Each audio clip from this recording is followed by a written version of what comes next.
పేద ప్రజలు ఆదుకోలేని ఏ గ్రామం కూడా లేదు. అటువంటి మహానుభావుడు మనకు స్ఫూర్తి. ఇలా కఠిన నిర్ణయాలు తీసుకునే అమిత్ షా మనకు ఆదర్శం. అమిత్ షా గారు మనకు ఆదర్శం అన్న. ఇలా చూసిరా మావోయిస్టులు చూసిరు కదా, మార్చ్ 2026 మార్చ్ వరకు మావోయిస్టులు లేకుండా అంతం చేస్తా అని చెప్పి మాట ఇచ్చి మాట కట్టుబడి ఇవాళ మావోయిస్టుల అంతం చూస్తున్న ఏకైక వీరుడు నా అమిత్ షా. ఎంతమంది కార్యకర్తలు ఈ హుజాబాద్, ఎంతమంది కార్యకర్తలు జమ్మిగూడ, ఎంతమంది కార్యకర్తలన్నా సిరిసిల్ల, కరీంనగర్ జిల్లాలో ఎంతమంది భారతీయ జనతా పార్టీ కార్యకర్తలు, విద్యార్థి పరిషత్ కార్యకర్తలు, సంఘ స్వయం సేవకులు ఎంతమంది బలైపోయిన నక్సల చేతిలో. సమ్మిరెడ్డిని మర్చిపోతామా? రవీంద్రనాథ్ మర్చిపోతామా? రామన్న గోపాలం మర్చిపోతామా? జితేందర్ రెడ్డి మర్చిపోతామా? మహుస్తాన్ గౌడ్ మర్చిపోతామా? ఇట్లా ఎంతమంది అని చెప్పుకుంటూ పోతే కరీంనగర్ జిల్లాలో, ఈ తెలంగాణ రాష్ట్రంలో ఉమ్మడి ఆంధ్రప్రదేశ్లో ఎంతమంది భారతీయ జనతా పార్టీ కార్యకర్తలు బలి తీసుకున్నారన్న వాళ్ళు. ఇలా ఏ భారతీయ జనతా పార్టీ కార్యకర్త ఇన్ఫార్మర్ కాదు. మా సిద్ధాంతం వల్ల బ్యాలెట్ నమ్ముకొని దేశంలో అధికారం రావాలి, ఈ దేశ ప్రజలకు సంక్షేమ ఫలాలు అందించాలి, ఒక శక్తివంతమైన భారతదేశ నిర్మాణం జరగాలి, తల్లి భారత మాతను విశ్వగురు స్థానంలో నిలపాలని చెప్పి ఏకైక సంకల్పంతో ఇలా భారతీయ జనతా పార్టీ ఉమ్మడి ఆంధ్రప్రదేశ్లో కానీ తెలంగాణ రాష్ట్రంలో కానీ అధికారంలోకి రావాలనుకున్నది బ్యాలెట్ నమ్ముకున్నాం. కాబట్టి ఈ రోజు దేశంలో ముచ్చటగా 3వసారి అధికారంలోకి వచ్చినాం.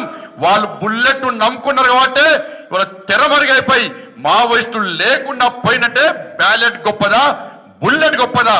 బ్యాలెట్ నమ్ముకున్న మనము రాజ్యాన్ని వెళ్తున్నామా, బుల్లెట్ నమ్ముకొని వాళ్ళు అంతరించిపోయిన విషయాన్ని ఒక్కసారి గుర్తుంచుకోవాలి. మొదటి చెప్పేది కూడా మనం అదే. బుల్లెట్ ద్వారా ఏం సాధించలేదు, బ్యాలెట్ ద్వారా మాత్రమే మేము సాధించినాం. ఒకప్పుడు భారతీయ జనతా పార్టీ అరే 2 సీట్లు రా, వీళ్ళు 2 సీట్లు కానీ బీజేపీ అధికారంలోకి వస్తుందని చెప్పి బాగా విర్రవీగుతున్నారని చెప్పి హేళన చేశారు మనల్ని. 2 సీట్లు, గుజరాత్ లో 1 సీటు, ఈ ఆంధ్రప్రదేశ్ లో జంగారెడ్డి గారు 2 సీట్లు హేళన చేశారు. 2 సీట్లు వీళ్ళు అధికారంలోకి వస్తారా అని హేళన చేసినటువంటి పార్టీలు వాళ్ళ 2 సీట్ల నుంచి ముచ్చటగా 3వసారి దేశంలో నరేంద్ర మోడీ గారి నాయకత్వంలో అధికారంలోకి వచ్చిన పార్టీ భారతీయ జనతా పార్టీ. తుపాకీని నమ్ముకున్న మీరు, బుల్లెట్ను నమ్ముకున్న మీరు ఏ మీడియాలో ఎన్నిసార్లు అధికారంలోకి వచ్చారు? కాబట్టి అందుకే ఆలోచించండి. వాళ్ళు అభివృద్ధికి నిధులు ఇచ్చేది మనం, రేపు అభివృద్ధి చేసేది మనం. ఈ తెలంగాణ రాష్ట్రంలో గ్రామ పంచాయతీ ఎన్నికల్లో మీరు వాస్తవాలు గ్రహించండి.